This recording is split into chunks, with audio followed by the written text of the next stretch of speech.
Hello students, आज के class में रोटेशनल मोशन में हम लोग स्टडी करेंगे that is theorem of perpendicular axis and theorem of parallel axis और उसके एप्लीकेशंस यूज़ करेंगे कुछ प्रॉब्लम्स में। तो सबसे पहले perpendicular axis and parallel axis theorem से क्या होता है, हम लोग मोमेंट ऑफ इनर्शिया और रिजिड बॉडी निकाल सकते हैं विदाउट डूइंग इंटीग्रेशन। तो सबसे पहले हम देखेंगे कि what is theorem of perpendicular axis. तो यहाँ पर मैं लिख रहा हूँ that is theorem of perpendicular axis. तो सबसे पहले परपेंडिकुलर एक्सिस जो यूज़ होता है वो यूज़ होता है to find the moment of inertia of plane bodies. अगर हमारी बॉडी फ्लैट है तो हम मोमेंट ऑफ इनर्शिया निकाल सकते हैं, उन बॉडी के लिए यूज़ होता है। तो थ्योरम ऑफ परपेंडिकुलर एक्सिस की स्टेटमेंट बहुत सिंपल है, that is I Z is equal to I X plus I Y. मैं दोबारा बताता हूँ, ये फ्लैट प्लेनर बॉडी के लिए यूज़ किया जाता है। अगर कोई हमारी बॉडी है और वो प्लेन है इस तरह से, तो अगर मैंने यहाँ पर दो एक्सिस ड्रॉ किए हुए हैं, ये इसको मैं कहता हूँ फर्स्ट एक्सिस को एक्स एक्सिस, दूसरे को मैं कहता हूँ ये वाई एक्सिस। अगर जिस पॉइंट पे ये दोनों एक्सिस इंटरसेक्ट होते हैं, दोनों एक्सिस म्यूचुअली परपेंडिकुलर होनी चाहिए। जिस पॉइंट पे वो दोनों एक्सिस कट होते हैं या इंटरसेक्ट होते हैं, उस पॉइंट पे अगर हमने एक लाइन ड्रॉ किया है perpendicular to the plane of the body, तो उसको हम बोलेंगे जेड एक्सिस। तो आप देखेंगे moment of inertia about the Z axis is equal to sum of the moment of inertia about x and y axis। तो ये हमारी परपेंडिकुलर एक्सिस थ्योरम है। तो the moment of inertia about z axis is equal to the sum of the moment of inertia about x axis and y axis, both these axes lie in the plane of the body। तो ये है theorem of perpendicular axis. अब दूसरी theorem जो हम देखेंगे वो है पैरेलल एक्सिस थ्योरम। तो पैरेलल एक्सिस थ्योरम में जो यूज होता है वो दोनों बॉडी के लिए यूज होता है।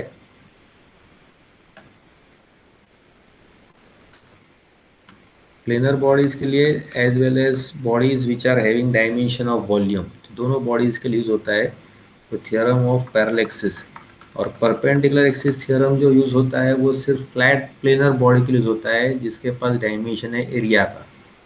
तो पैरेलल एक्सिस थ्योरम दोनों के लिए यूज होता है, जिनके पास प्लेनर बॉडीज के लिए as well as solid bodies which are having dimension of volume. Parallel axis theorem क्या रहता है कि अगर आपको मोमेंट ऑफ इनर्शिया चाहिए कोई बॉडी का about any arbitrary axis, then that is equal to sum of the moment of inertia about the centre plus mass of the body and distance between the two axis. तो अगर कोई आपके पास एक rigid body है और यहाँ पर मैं एक प्लेनर बॉडी ड्रॉ करता हूँ, तो इसके लिए कंपलसरी आपको moment of inertia about centre known होना चाहिए। उस बॉडी के मोमेंट ऑफ इनर्शिया, अगर ये बॉडी का मोमेंट ऑफ इनर्शिया है अबाउट दिस सेंटर, ये कंपलसरी हमको मालूम होना चाहिए। तो moment of inertia about any arbitrary axis which is parallel to this हम फाइंड कर सकते हैं। Not necessary that axis should be in the body, body के बाहर रहेगा तो भी हम निकाल सकते हैं, लेकिन इट शुड बी पैरेलल। तो अगर ये समझो मैंने एक आर्बिट्री एक्सिस लिया हुआ है और ये इसकी पैरेलल है आईसी को, तो हम लोग कैसे डिफाइन करेंगे, दोनों के बीच में अगर डिस्टेंस डी है तो I is equal to I C plus M into D square. ये flat planar bodies as well as bodies which are having volume dimension दोनों के लिए यूज किया जाता है। तो this is how you find the rotational inertias for a bodies without using integration. अब इसके हम लोग एप्लीकेशन स्टडी करेंगे। तो सबसे पहले एप्लीकेशन मैं आपको बता रहा हूँ कि यहाँ पर मुझे rotational find the rotational inertia of a uniform narrow rod of length L and mass m about an axis through one end and perpendicular to the rod। अब रॉड के पास डायमेंशन क्या रहता है, सिर्फ लाइन का रहता है। यहाँ पर हमको रोटेशनल इनर्शिया निकालना है of narrow rod of length L and mass m about an axis through one end, about an axis through one end and perpendicular to the rod, मतलब यहाँ से निकालना है मोमेंट ऑफ इनर्शिया। तो ये हमको मोमेंट ऑफ इनर्शिया रॉड का निकालना है अबाउट इट्स वन एंड। तो वन एंड को मैं यहाँ पर बोलता हूँ आई, एंड ये एक लाइन है। तो यहाँ पर find the rotational inertia of a uniform narrow rod of length L and mass M about an axis through one and perpendicular to the rod. तो यहाँ पर हम लोग क्या करेंगे, पैरेलल एक्सिस थ्योरम यूज करेंगे। तो पैरेलल एक्सिस थ्योरम मैंने आपको पहले ही कहा है कि ये फ्लैट बॉडीज के लिए भी यूज होता है, as well as the bodies which are having dimension of volume, तो सभी के लिए यूज होता है। तो यहाँ पर एक बॉडी जो है हमारी वो लाइन की तरह है, तो उसके लिए भी हम यूज कर सकते हैं। ये जो एक्सिस है ये पैरेलल, लेकिन पैरेललिसिस थ्योरम का एक ड्रॉबैक है कि आपको moment of inertia about centre ये मालूम होना चाहिए इसकी वैल्यू। तो हम जानते हैं सेंटर की वैल्यू जो है वो है 1/12 ml²। Moment of inertia about one end is equal to moment of inertia about the centre plus mass of the body and distance between both this axis square. I is equal to 1/12 ml² plus mass of the body to L/2 the whole square, क्योंकि distance जो रहेगा इन दोनों axis के बीच में वो हमारा रहेगा L/2। तो हमने L/2 का स्क्वायर निकाला है, तो I therefore IE is equal to 1/12 ml² plus ml²/4। अब हम लोग क्या कर सकते हैं, यहाँ पर हमको मोमेंट ऑफ इनर्शिया निकालना है अबाउट वन एंड। तो ऐसे में हम लोग ये 12 को कॉमन ले सकते हैं, और यहाँ पर 3 आएगा, 3 + 1 is 4, 4 ml²/12 and that will be equal to 1/3 ml²। तो मोमेंट ऑफ इनर्शिया अगर आप रॉड का निकालते हैं या लाइन, ये लाइन है, लाइन का अगर आप निकालते हैं अबाउट वन एंड, तो दैट इज 1/3 ml²। ये एप्लीकेशन है ऑफ पैरेलल एक्सिस थ्योरम। तो इसका बेनिफिट ये होता है कि हमको कॉम्प्लेक्स इंटीग्रेशन करने की ज़रूरत नहीं है, कैलकुलस मेथड यूज़ करने की ज़रूरत नहीं है। अब इसका और एक प्रॉब्लम देखेंगे। Find the rotational inertia of a ring about one of its diameter. तो रिंग जो है वो एक सर्कल है, और हमको सर्कल की मोमेंट ऑफ इनर्शिया निकालनी है about one of its diameter. तो ये एक डायमीटर है। तो आप देखो ये सर्कल जो एक प्लेनर बॉडी है, तो इसके लिए हम परपेंडिकुलर एक्सिस थ्योरम यूज कर सकते हैं। यहाँ पर हम परपेंडिकुलर एक्सिस थ्योरम यूज करेंगे, और ये भी उसकी एक डायमीटर है, राइट, ये भी उसकी डायमीटर है। तो moment of inertia about diameter, ये भी moment of inertia about diameter है। अब देखो ये दोनों एक्सिस जो है कहाँ पर कट हो रहे हैं, एट 90 डिग्री एंगल।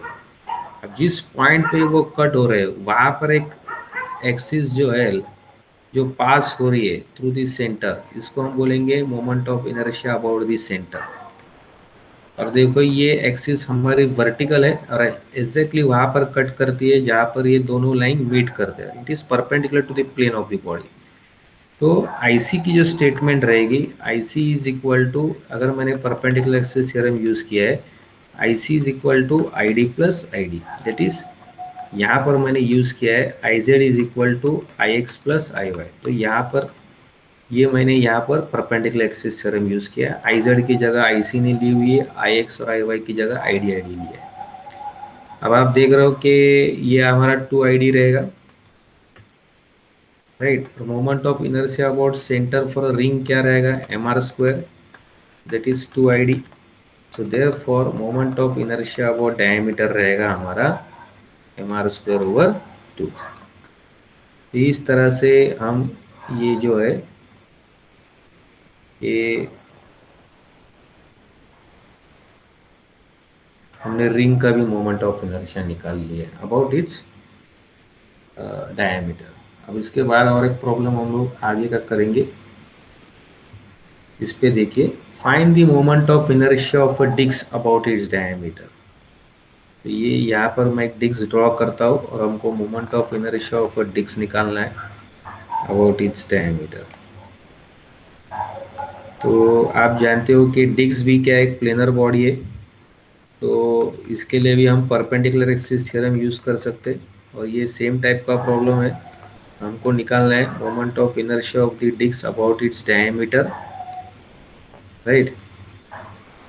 तो ये मैं यूज़ कर रहा हूँ, यहाँ पर ये डिस्क है, और ये देखिए ये एक एक्सिस है जो पास हो रही है अबाउट इट्स डायमीटर। वैसे ये भी एक एक्सिस है जो पास हो रही है अबाउट इट्स डायमीटर। दोनों जिस पॉइंट पे इंटरसेक्ट हो रहा है और उस पॉइंट पे हमने अगर एक एक्सिस ड्रॉ किया वर्टिकली जहाँ पर ये इंटरसेक्ट होते हैं, तो इसको हम बोलेंगे आईसी। तो अगर इस थ्योरम का हम यूज़ कर रहे हैं परपेंडिकुलर एक्सिस थ्योरम, तो I Z is equal to I X plus I Y. I Z की जगह कौन लेगा, आई सी लेगा। आई एक्स की जगह आई डी लेगा, यहाँ पर आई वाई की जगह आई डी लेगा। आई सी जो रहेगा वो डिक्स के लिए आएगा हमारा M R square over two. I D plus I D हमारा टू आई डी रहेगा। तो therefore moment of inertia वो डायमीटर क्या रहेगा हमारा M R square over four. तो इस तरह से हम ये moment of inertia of disc निकाल सकते हैं about its one diameter, about one of its diameter. इसके बाद हम लोग और एक प्रॉब्लम देखते हैं।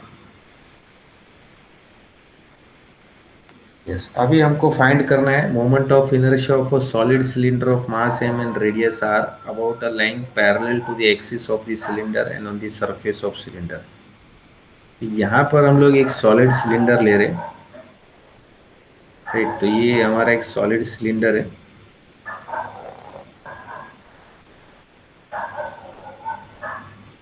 ये हमारा सॉलिड सिलेंडर है और हमको ऑफ मास m हमको फाइंड करना है मोमेंट ऑफ रेडियस r। इसकी रेडियस r है और हमको फाइंड करना है moment of inertia about a line parallel to the axis of the cylinder and on the surface of cylinder. तो ये हमारी पूरी आउटर सरफेस है। तो हमको मोमेंट ऑफ इनर्शिया निकालना है ऑन दी सरफेस। अगर यहाँ से रिंग को रोटेट किया जाए, यानी कि यहाँ से सिलेंडर को अगर रोटेट किया जाए, तो इसकी मोमेंट ऑफ इनर्शिया क्या रहेगी, तो इट इज़ अबाउट 1/8। और ये जो एक्सिस है ये पैरेलल किसको है, ये देखिए ये एक्सिस जो पास हो रही है सेंटर उसको पैरेलल है। तो हम लोग पैरेलल एक्सिस थ्योरम यूज़ कर सकते हैं। तो पैरेलल एक्सिस थ्योरम में कंपलसरी आपको सेंटर का मालूम होना चाहिए मोमेंट ऑफ इनर्शिया।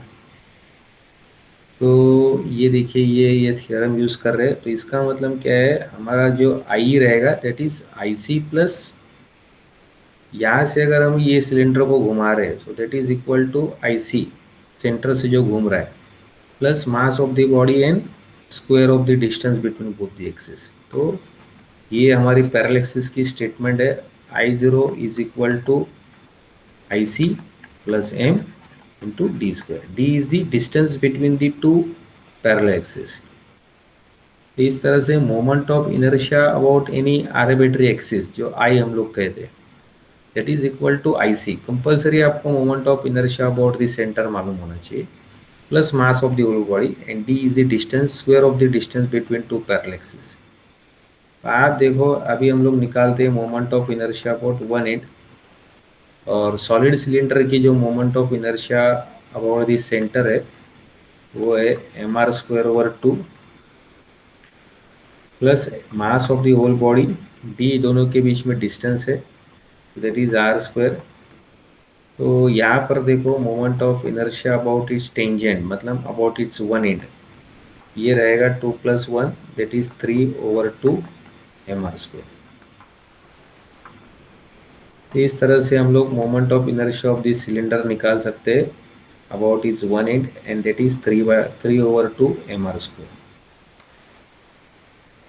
तो ये सिलेंडर का भी हमने निकाला हुआ है। तो I hope all of you have understood this. Thank you everybody.